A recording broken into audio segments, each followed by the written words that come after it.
श्रीकनकधारा स्तोत्रम्। ॐ अङ्गम् हरेः पुलकभूषणमाश्रयन्ति भृङ्गाङ्गनेव मुकुलाभरणम् तमालम् अङ्गीकृताखिरविभूतिरपाङ्गलीला माङ्गल्यदास्तु मम मङ्गलदेवतायाः मुग्धा मुहुर्विदधति वदने मुरारेः प्रेमत्रपाप्रणिहितानि गतागतानि मालादृशोर्मधुकरीव महोत्पलेया सा मे श्रियम् दिशतु सागरसम्भवाया विश्वामरेन्द्रपदविभ्रमदानदाक्ष मानन्दहेतुरधिकम् मुरविद्विषोऽपि ईशन्निषीदतु मयि क्षणमीक्षणार्ध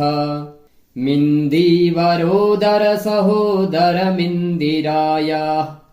आमीलिताक्षमधिगम्य मुदा मुकुन्द मानन्दकन्दमनिमेषमनङ्गतन्त्रम्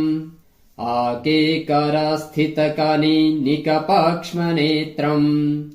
भूत्यै भवेन्मम भुजङ्गशयाङ्गनायाः बाह्वन्तरे मधुजितः श्रितकौस्तुभेया हारावलीव हरिनीलमयी विभाति कामप्रदा भगवतोऽपि कटाक्षमाला कल्याणमावहतु मे कमलालयायाः कालाम्बुदालिललितो रसिकैटभारेर्धाराधरे स्फुरति या तडिदङ्गनेव मातुः समस्तजगताम् महनीयमूर्तिर्भद्राणि मे दिशतु भार्गवनन्दनायाः प्राप्तम् पदम् प्रथमतः किल यत्प्रभावान् माङ्गल्यभाजि मधुमाथिनि मन्मथेन मय्यापतेत्तदिह मन्थरमीक्षणार्धम् मन्दालसम् च मकरालय कन्यकायाः दद्याद्दयानुपवनो द्रविडाम्बुधारा मस्मिन्न किञ्चन विहङ्गशिशौ विषण्णे दुष्कर्म घर्ममपनीय चिराय दूरम् नारायणप्रणयिनी नयनाम्बुवाहः इष्टाविशिष्टमतयोऽपि यया दयार्द्र दृष्ट्या त्रिविष्टपपदम् सुलभम् लभन्ते दृष्टिः प्रहृष्टकमलो दरदीप्तिरिष्टाम् पुष्टिम् कशिष्ट मम पुष्करविष्टरायाः गीर्देवतेति गरुडध्वज सुन्दरीति शाकम्भरीति शशिशेखरवल्लभेति सृष्टिस्थितिप्रलयकेलिषु संस्थितायै तस्यै नमस्त्रिभुवनैकगुरोस्तरुण्यै श्रुत्यै नमोऽस्तु शुभकर्मफलप्रसूत्यै रत्यै नमोऽस्तु रमणीयगुणार्णवायै शक्त्यै नमोऽस्तु शतपात्रनिकेतनायै पुष्ट्यै नमोऽस्तु पुरुषोत्तमवल्लभायै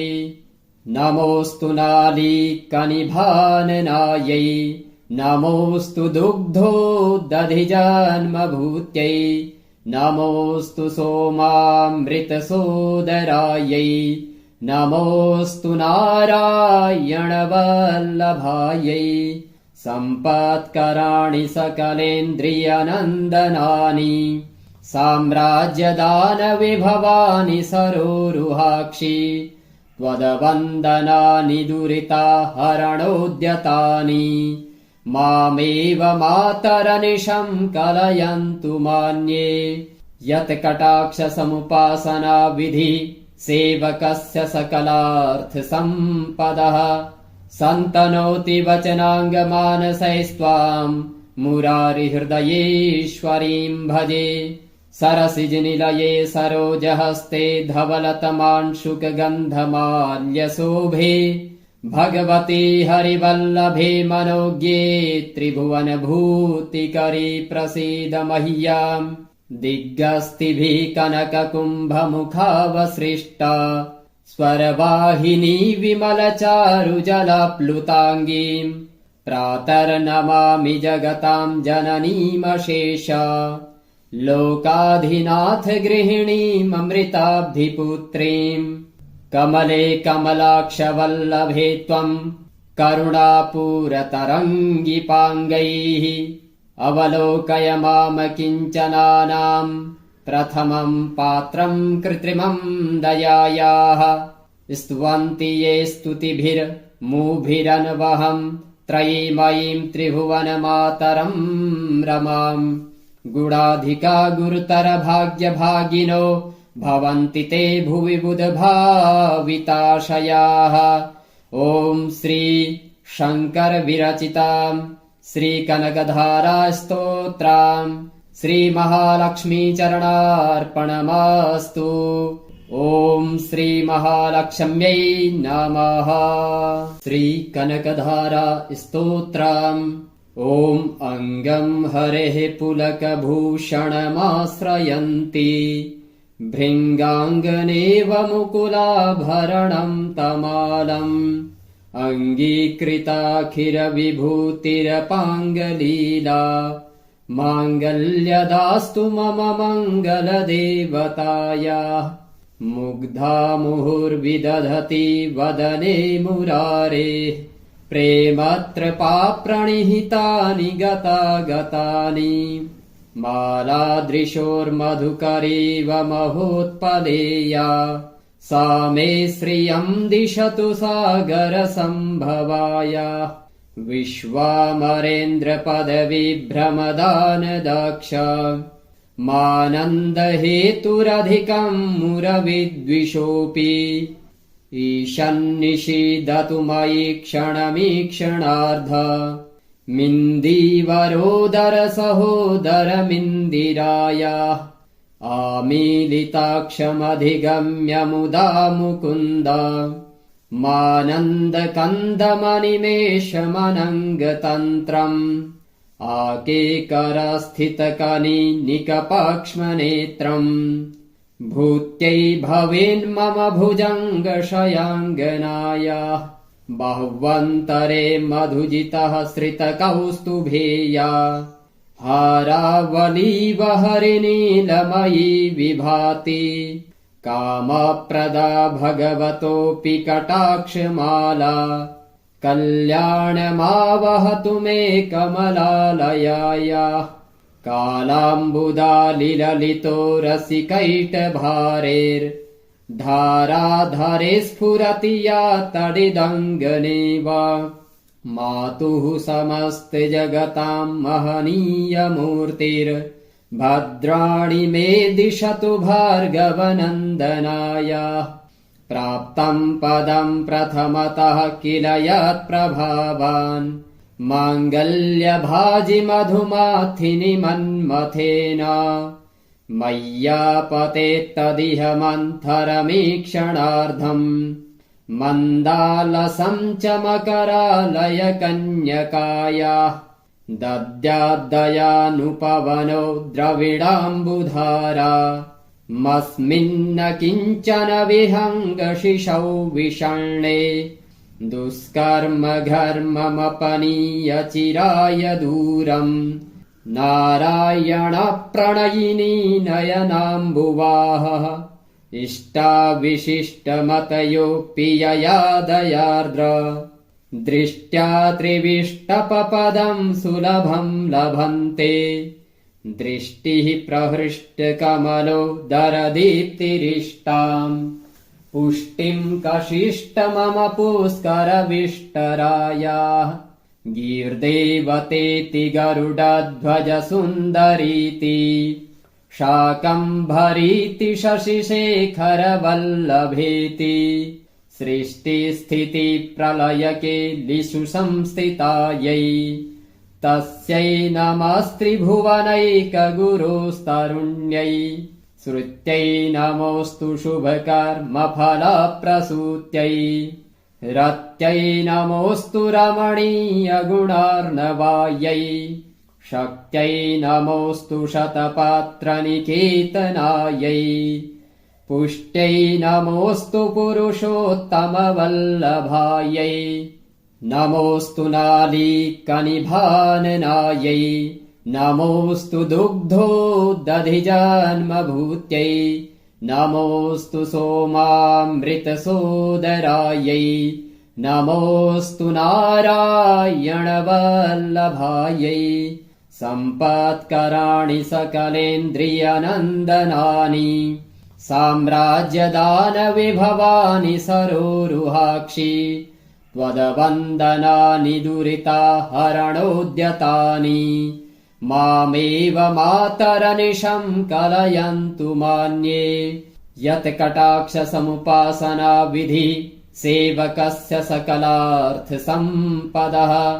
सन्तनोति वचनाङ्गमानसैस्त्वाम् मुरारिहृदयेश्वरीम् भजे सरसिजनिलये सरोजहस्ते धवलतमांशुकगन्धमाल्यशोभे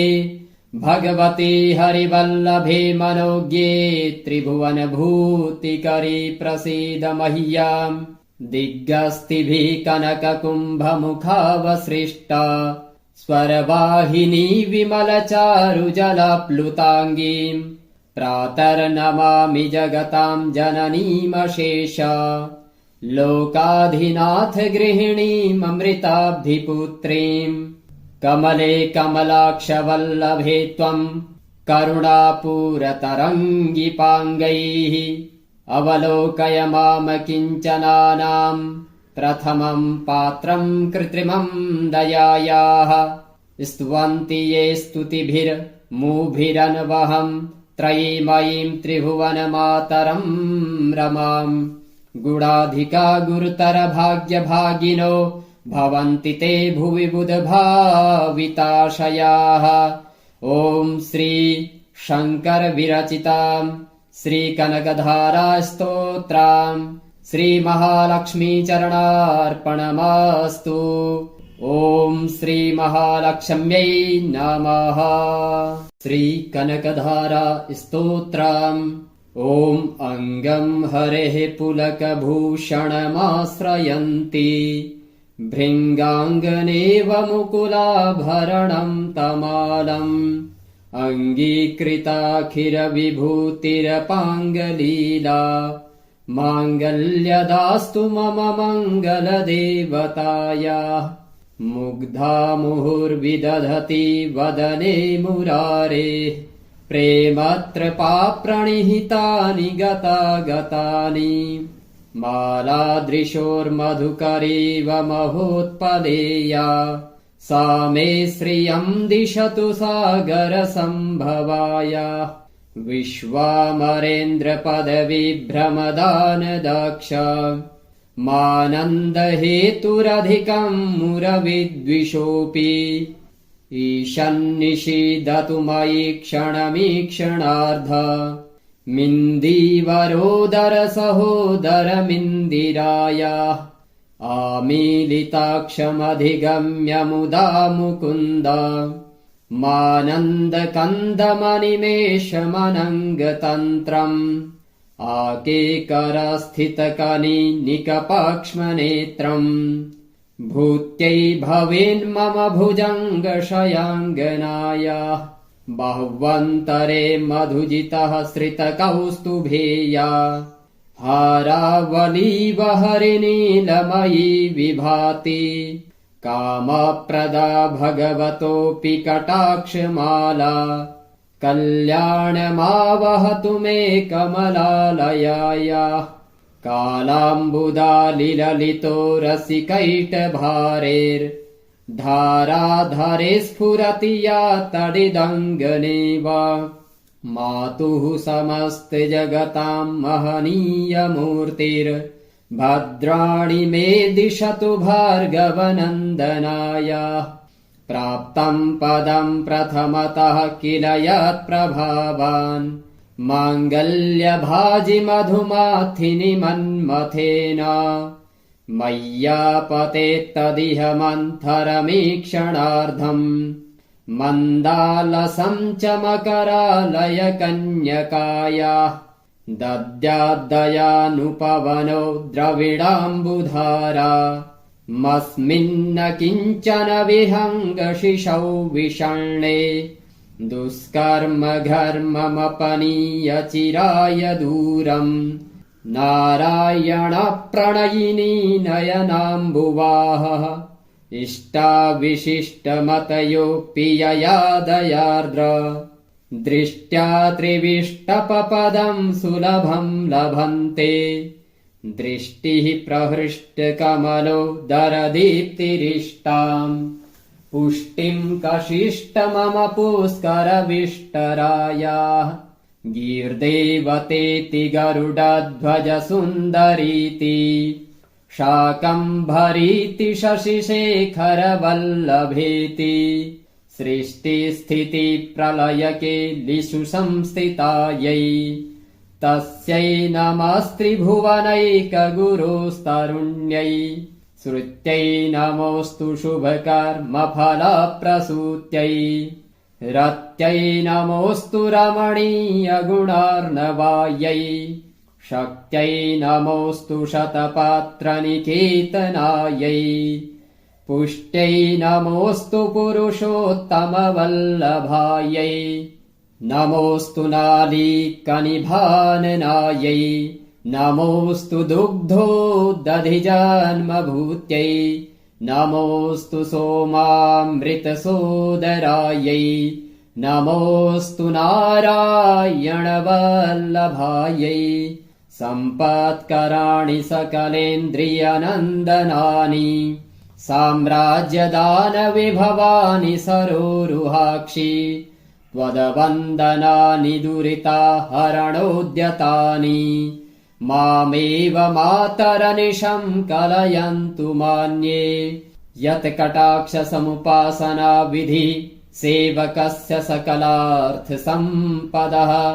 सन्तनोति वचनाङ्गमानसैस्त्वाम् मुरारिहृदयेश्वरीम् भजे सरसिजनिलये सरोजहस्ते धवलतमांशुकगन्धमाल्यशोभे भगवती हरिवल्लभे मनोज्ञे त्रिभुवनभूतिकरी प्रसीद मह्याम् दिग्गस्तिभिः कनककुम्भमुखावसृष्टा स्वरवाहिनी विमलचारुजलप्लुताङ्गीम् प्रातर्नमामि जगताम् जननीमशेषा लोकाधिनाथ गृहिणीममृताब्धिपुत्रीम् कमले कमलाक्षवल्लभे त्वम् करुणापूरतरङ्गिपाङ्गैः अवलोकय माम किञ्चनानाम् प्रथमम् पात्रम् कृत्रिमम् दयायाः स्तुवन्ति ये स्तुतिभिर्मुभिरन्वहम् त्रयीमयीम् त्रिभुवनमातरम् रमाम् गुणाधिका गुरुतर भाग्यभागिनो भवन्ति ते भुवि बुधभाविताशयाः ॐ श्री शङ्कर विरचिताम् श्रीकनकधारास्तोत्राम् श्रीमहालक्ष्मीचरणार्पणमस्तु